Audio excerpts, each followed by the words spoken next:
On March 19, 2005, Rabbi Zalman Schachter Shalomi, founder of the Jewish Renewal Movement, convened an interfaith panel at Ashland High School in Ashland, Oregon, hosted by Har Ashir Hadash Synagogue.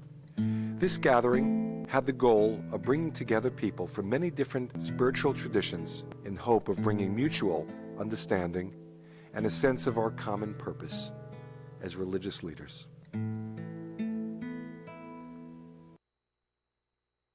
We all come a place in our lives where we need to stand up and ask our Creator to surround us with His love. Let us pray. Sahali Papa, Sahali Baba, Kuksan Krosnanich, Unkuri Telecom Krosnanich, Kakwa, Rosh Kakwa. Great Spirit, Creator of all, touch us, be with us, comfort us, lift our spirits, breathe into each and every one here tonight. Lift up our spirits, encourage us, and in the dream time, touch us and rest us. And we thank you for this wonderful day that you have given us, in the rain that our Earth Mother needs. We thank you for all the gifts that you have given us. We thank you for our children and the love that surrounds us. We thank you for the food, Grandmother Earth, that sustains us and gives us all things. May we do a better thing. We have so much to thank you, Grandfather and Grandmother. So much you have given. Let us be humbled and let us be grateful for all these things. Let us give thanks to every day just for being. Thank you. Thank you. A hope. I want to introduce in a moment Agnes Baker Pilgrim. She has more grandchildren here in Southern Oregon than probably any other woman. And she will adopt you too if you ask her after this program. Agnes Baker Pilgrim recently won a Peace Award for her incredible work of really being a Southern Oregon peacemaker, recognized by Mediation Works. And I just want to give this little anecdote as I introduced her to receive her award. At the end of the Clinton administration, we had an area here called Pilot Rock, which was designated as a national monument. And it was really going to be a painful shift to a national monument because there were many cattlemen families that had lived there for over 100 years. And it's possible that the laws now protecting the national monument were going to disrupt the lives. And there was a hearing, a public hearing being held. And the environmentalists who I did agree with on a political level was sitting on one side, and the cattlemen was sitting on another side. And I want to tell you, it was one of the most painful evenings of my life because of the intense, I would call it honestly, level of arrogance and insensitivity of the people I happen to have agreed with concerning these approximately 70 cattle families that have lived on this land. And Aggie Baker Pilgrim got up to the microphone and said, "My friends, this land must be protected. But I want you to understand, I want you, my friends in the environmental community, to understand that these cattlemen and women have lived on this land for over 100 years and are closer to this earth than most of you may be. And we must treat them with dignity and respect, and if the land is to be shifted, there must be compensation for their losses and at least sensitivity to what they are going through." And I was weeping, and I knew right then that Agnes Baker Pilgrim was also my teacher, because she was able to, I was sitting with the cattlemen at that particular point because I was so distressed by the attitude of the environmentalists. I'm serious. I realized her approach, Reb Zalman, was the approach of a true peacemaker. She didn't give up one bit of her opinion about an environmental necessity, and yet at the same time, she had the sensitivity and compassion. And the cattlemen, for the first time all evening, sighed a breath of relief that they were finally being heard and respected. Please, I ask you to rise for this woman who represents the Tequilma people, just to represent Agnes Baker Pilgrim. Please come. Little Johnny came home from school one day and he got a piece of paper and he sat down at the table, got a pencil. He was sitting there for quite a little bit drawing. His sister come up and was looking over his shoulder and watching him. She said, "What are you doing?" He says, "I'm drawing God." She said, "You can't draw God. Nobody knows what he looks like." He said, "They will when I get through."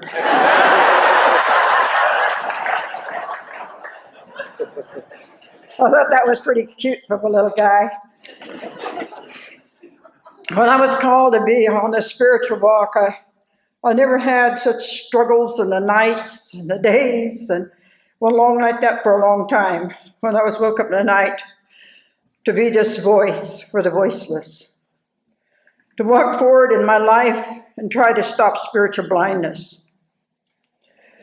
But I can't do it. It's too much. I fought that for a long time until one of my friends, who's a psychologist and a very dear friend of mine, said, "Why do you keep fighting this? Why don't you just do it?" I let out a big sigh and fell on the chair and I said, "Oh my God, what if I say yes?" Well, I did, and it seemed like a big load went off of my back. And I try my best. To me, I live my life like I'm going to die tomorrow, to its fullest. I tell my kids I'm a teacher, but I'm a student. I'll be a student the rest of my life too, because there's so much to learn. I think that everybody that is wasteful here, and we're drinking bottled water. When I was a kid, I never dreamed that we'd ever come to this point in my life where we have to buy bottled water. I've been to Asia. If you feel like that this country isn't doing anything for you, you need to go over there, and you come back and you really appreciate this country. And it's sad that our sisters and brothers and children and grandparents have such a hard time over there. We take so much for granted. We're such a throwaway society. I say there shouldn't be hunger in the world for what we throw away. But I now belong to, the first time in history, an international indigenous group of 13 grandmothers around the world. And I thought again, now, what have I got myself into? A very heavy load. But I understand the Dalai Lama has said a long time ago that he wished that the burden of this earth would fall on the grandmas. So it has. I don't feel like that I was asked to belong to that circle. I think I was called, as well as the rest of the grandmothers. One of them is from Tibet, Miss Sebring. Can you imagine that you sit here that you can never go home?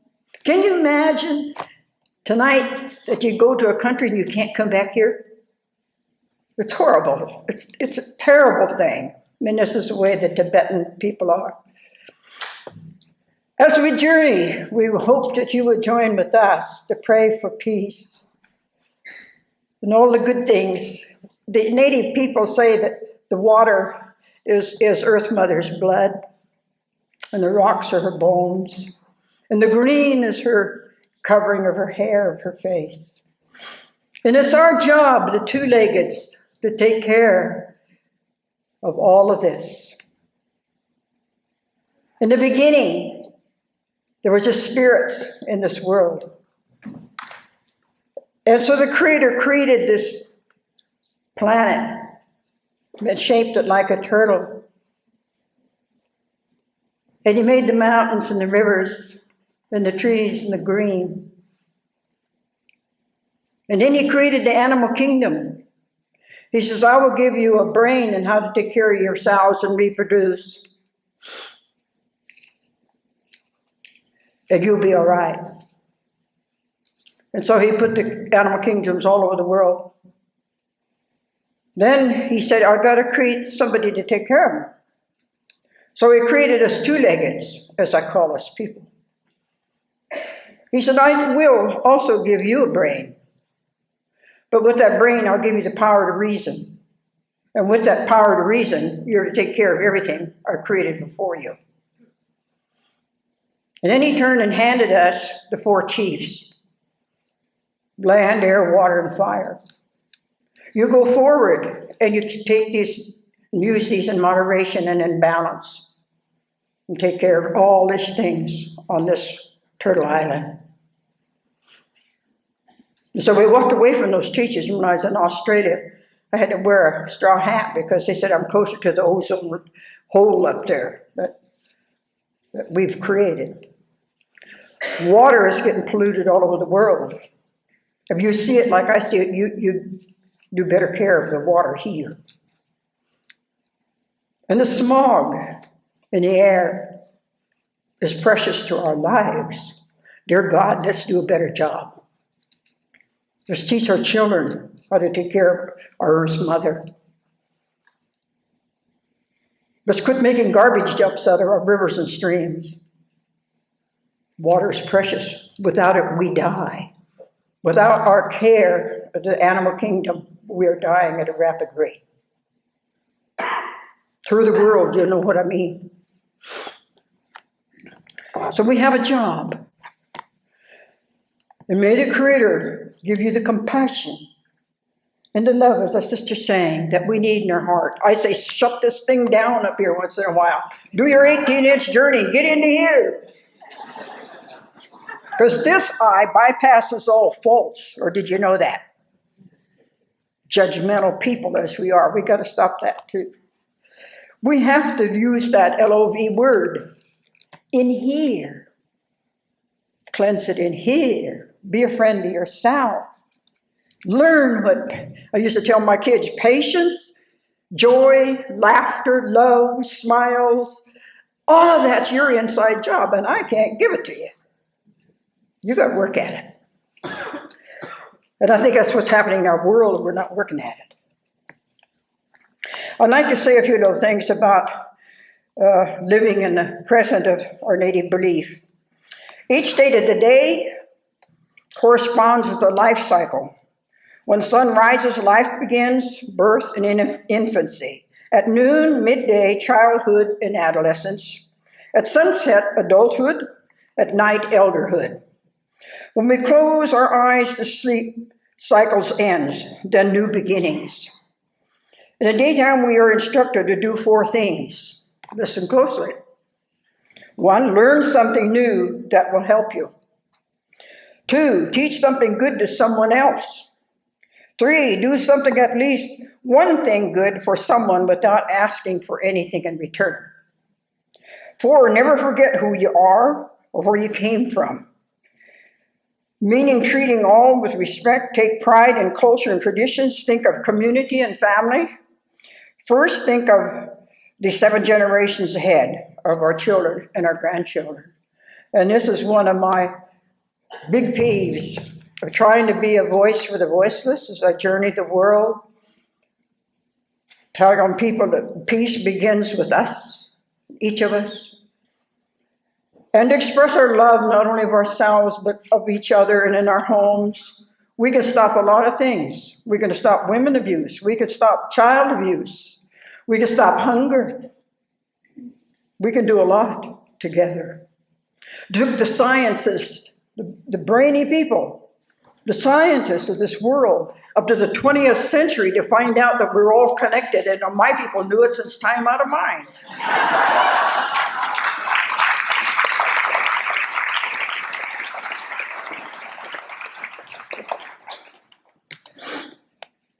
Something else here you spoke about, St. Francis of Assisi.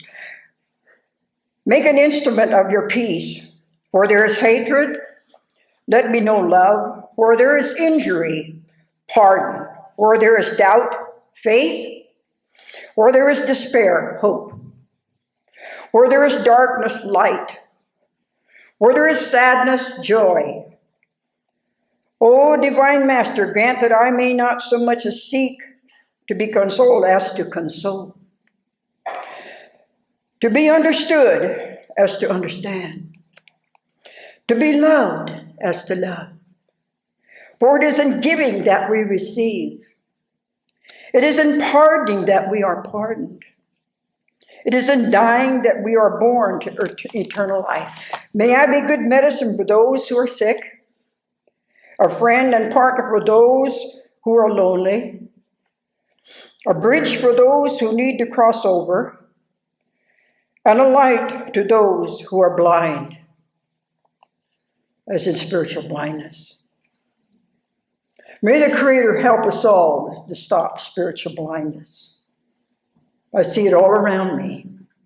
I was on television the other day with a biscuit fire, and how and what they're doing over there is terrible with our old growth trees. And I went around trying to talk to people that we could make a statement. And they said, well, if you come back Monday, we could tie you up to one of these trees, and we'll get you out before night. And I said, oh, maybe if I was younger. But I've never been in jail. I said, I don't want to go to that place. So I keep on keeping on, and I told the grandmothers from around the world that sits on my committee that we'll keep on until our hearts are on the ground. And I really mean that. As we journey, I go to the Amazon in June. I need your prayers. I've never been there, but the government and people are waiting to come and to have prayers of healing, because I know that my Creator is alive and well, that He can do these things and help people. And I believe, too, that I'll be coming back someday to this world. And I know that this is the world we can make all our mistakes in and be forgiven. And I pray that all of you will remember to live your day as if you're going to die tomorrow. Fill it with the best you can. Thank you so much for having me here. Thank you.